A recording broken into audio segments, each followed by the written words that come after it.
नमस्कार, आप देख रहे हैं बिज तक। मैं हूं रजत देवगन। भारतीय बाजारों ने रचा है इतिहास। रिकॉर्ड क्लोजिंग लेवल 28 जून 2023 को आते हुए नजर आए। 18,972 के लेवल की क्लोजिंग दिखा दी निफ्टी ने और 19,000 के लेवल के भी दर्शन करा दिए, जो आज तक इतिहास में कभी नहीं हुआ था। लेकिन इस साल के शुरुआत में अगर आप देखते तो पिक्चर उतनी सॉलिड नहीं थी, बिकवाली पिटाई देखने को मिल रही थी।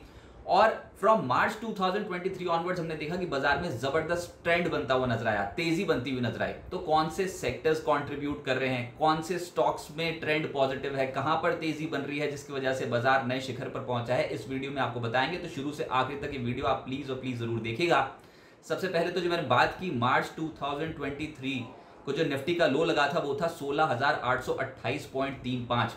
वहां से दौड़ते दौड़ते 18,972 के लेवल के दर्शन करा दिए। तो बहुत ही स्ट्रॉन्ग स्ट्रेच था। अगर निचले स्लो से देखोगे तो लगभग 12.7% की रैली निफ्टी ने कर ली है। ऐसे ही मार्च 2023 के लो से निफ्टी बैंक 14.8% चढ़ा है। सेक्टर स्पेसिफिक चौंकाने वाला आंकड़ा है। जिस सेक्टर का कोई भी स्टॉक निफ्टी पे नहीं है उस सेक्टर में सबसे ज्यादा खरीदारी हुई, जो कि है रियल एस्टेट। मार्च 2023 लोज से अगर आप रियल एस्टेट सेक्टर की बात करोगे, जिसका चार्ट आपकी स्क्रीन पे है, तो आप देखेंगे कि 39.5% के रिटर्न निफ्टी रियल्टी इंडेक्स ने दे दिए हैं। किसकी वजह से? डीएलएफ में जिस तरीके की तेजी बनी, महिंद्रा लाइफस्पेस में जिस तरीके की तेजी बनी, Godrej properties, Prestige, brigade, Lodha बहुत ही जबरदस्त तरीके से भागते हुए नजर आया। उसकी वजह से रियल एस्टेट सबसे प्रेफर्ड सेक्टर बन गया।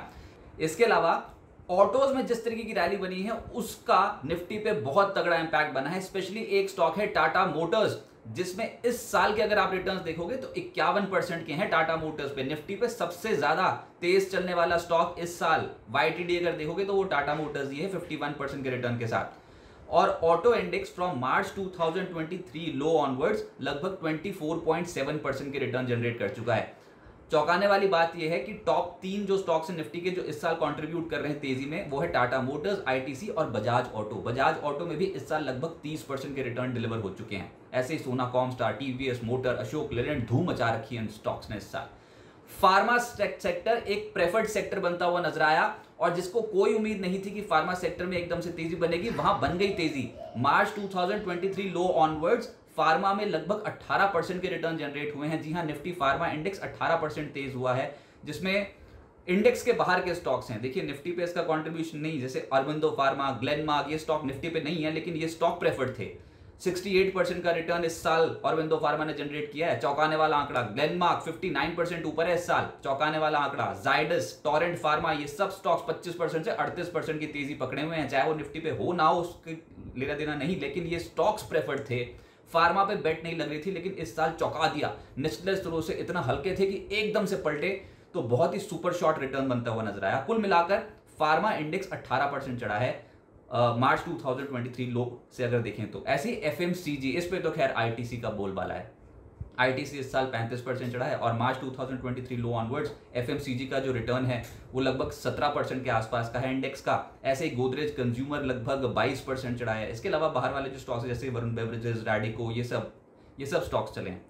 फाइनेंशियल्स 15% की तेजी फ्रॉम मार्च 2023 लो ऑनवर्ड्स देखने को मिली है फाइनेंशियल सेक्टर में।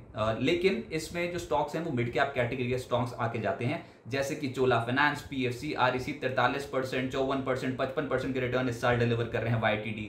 ICICI Pru, Shriram finance preferred हैं। इनमें कोई स्टॉक निफ्टी पे नहीं है। लेकिन ये बताने का मतलब ये था कि कुछ ऐसे स्टॉक्स हैं जो बहुत ही तगड़ी कमाई करा रहे हैं, चाहे वो निफ्टी पे हो या फिर निफ्टी के बाहर का हिस्सा हो। अच्छा, निफ्टी पे भी क्या हो रहा है, जो तेजी बन रही है वो किसके दम पे बन रही है? Tata Motors, ITC, Bajaj auto, doctor Reddy's, UltraTech cement, ये कंट्रीब्यूट कर रहे हैं इस रैली को। एक और चौंकाने वाला आंकड़ा आपको बताते हैं, वो ये है कि रिलायंस इंडस्ट्रीज और टीसीएस के दम पे इस बार की रैली नहीं बनी है। रिलायंस इंडस्ट्रीज मार्केट कैप सबसे ज्यादा है 17.1 लाख करोड़ का, टीसीएस का मार्केट कैप सेकेंड नंबर पे है 11.7 लाख करोड़ का। लेकिन अगर YTD देखोगे तो रिलायंस इंडस्ट्रीज का शेयर -0.9% नीचे है इस साल। इसके अलावा टीसीएस का इस साल का रिटर्न है -1.2%। आप कह सकते हो निचले से रिकवरी आ गई बाजार पे, वो कंट्रीब्यूट जरूर कर गया लेकिन कोई बहुत धुआंधार चाल नहीं बनी थी। इस हफ्ते निफ्टी में सबसे तेज कौन दौड़ा? जब बाजार में एकदम से हाईज लगते हुए नजर आए तो सबसे तेज कौन दौड़ा निफ्टी पे? तो उसमें था अदानी एंटरप्राइजेस, अदानी पोर्ट्स। बहुत पिटे हुए स्टॉक्स हैं तो निचले से पलटे लगभग 6 से 7.5%। और ये कंट्रीब्यूट कर गए। जेएसडब्ल्यू स्टील, टाटा मोटर्स इस हफ्ते लगभग 5% उछले हैं। एचडीएफसी लाइफ, डिविस लैब्स 4% उछले इस हफ्ते। सन फार्मा, टाइटन, एसबीआई, हिंडाल्को लगभग 2.8% से 3% उछलते हुए नजर आए हैं अभी तक इस हफ्ते। तो बाजार की रैली में ये जो नए हाईज लगे हैं ये स्टॉक्स सामने निकल के आए। निफ्टी के दिग्गजों का हाल भी देख लीजिए तो ये 5 कंपनियां जो हैं आपकी स्क्रीन पे, इनका मार्केट कैप सबसे ज्यादा है। और हालत देखिए आप, जिसमें रिलायंस इंडस्ट्रीज 30 दिनों की चाल 0.35% की, 52 हफ्ते की ऊंचाई से कितना दूर है? लगभग 9% दूर है अभी भी रिलायंस इंडस्ट्रीज का शेयर अपना 52 वीक हाई से। टीसीएस -3.1% 30 दिनों की चाल है और 52 हफ्ते की हाई से कितना दूर है? 11% अगर नीचे से ऊपर देखोगे तो। एचडीएफसी बैंक, आपको पता ही है कि एचडीएफसी बैंक और एचडीएफसी के मर्जर की न्यूज के चलते एकदम से खिंचा था ये स्टॉक, लेकिन 30 दिनों की चाल फिर भी बैठती है 2.4% और 52 हफ्ते की ऊंचाई के करीब मेंटेन्ड है ये स्टॉक 3.7%। आईसीसी बैंक 52 हफ्ते की ऊंचाई से लगभग 2% की दूरी बनाए हुए, लेकिन 30 दिनों की चाल है -1.1%। और एचयूएल 30 दिनों की चाल है 0.4%, 52 हफ्ते की ऊंचाई से 2.7% दूर है, ऑलमोस्ट 52 वीक हाई पे है। तो कहने का मतलब ये था, ये दिग्गज कंपनियां हैं, बड़ी कंपनियां, लार्जेस्ट मार्केट कैप वाली कंपनी, और इनके रिटर्न्स आप 30 दिनों की चाल आप देख सकते हो, आपकी स्क्रीन पे है। तो कॉन्ट्रीब्यूशन ऑटोज का साफ तौर पे दिखाई देता है, जिसमें टाटा मोटर्स, बजाज ऑटो और एफएमसीजी में आईटीसी इस साल धूम मचाते हुए नजर आए। 52 हफ्ते की ऊंचाई पर कौन से शेयर्स हैं? इस रैली में जो पिछले दिन का डेटा था उसमें जेएसडब्ल्यू स्टील 52 हफ्ते की ऊंचाई छू रहा है, टाटा मोटर्स बार बार आपको नाम सुनाई देगा, इसके अलावा टाइटन 52 हफ्ते की ऊंचाई पे है, एनटीपीसी 52 हफ्ते की ऊंचाई पे है, डॉक्टर रेड्डीज, ये स्टॉक फार्मा क्षेत्र में कमाल कर रहा है और निफ्टी का हिस्सा है। डॉक्टर रेड्डीज का स्टॉक 52 हफ्ते की ऊंचाई पे है। एलएनटी और इंडसइंड बैंक 52 हफ्ते की ऊंचाई पे हैं। 30 दिनों में, पिछले 30 दिनों में सबसे तेज निफ्टी पे कौन दौड़ा है? जो ये तेजी बन रही है इसमें 30 दिनों का डेटा क्या बताता है? तो उसमें है एचडीएफसी लाइफ। पिछले सत्र में करेक्ट जरूर हुआ था, लेकिन अगर 30 दिनों का डेटा देखोगे तो 12.5% के रिटर्न, सबसे तेज चलने वाला स्टॉक। टाटा मोटर्स 12.5% का रिटर्न दे चुका है पिछले 30 दिनों में। डॉक्टर रेड्डीज फार्मा सेक्टर में धूम मचा रखी है स्टॉक ने, निफ्टी का हिस्सा है, 12% चढ़ा है 30 दिनों में। जेएसडब्ल्यू स्टील 11.5% चढ़ा है। अपोलो हॉस्पिटल, ब्रिटानिया जैसे स्टॉक्स 9% से 10.5% चढ़े हैं। एलएनटी लगभग 8.8% चढ़ा है। टाइटन, टाटा कंज्यूमर और एनटीपीसी 7% से 7.5% चढ़े हैं। आप देख सकते हो कि इसमें ज्यादातर कंपनियां लार्जेस्ट मार्केट कैप वाली कंपनियां नहीं हैं, कहीं और ही दाव लग गया मार्केट पे।